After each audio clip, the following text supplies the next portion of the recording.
Love and the bird.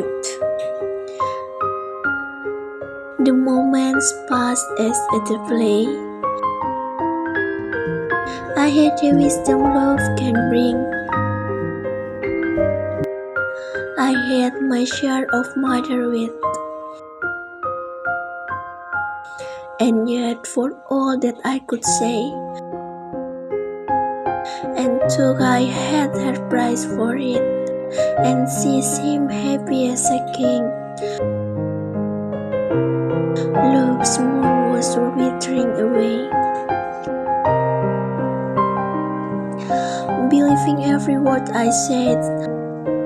I praised her body and her mind, till pride had made her eyes grow bright, and pleasure made her cheeks grow red, and vanity her foot fall light.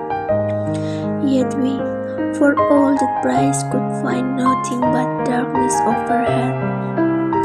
I sat as silent as a stone, and knew, though she'd not said a word, that even the best word of love must die.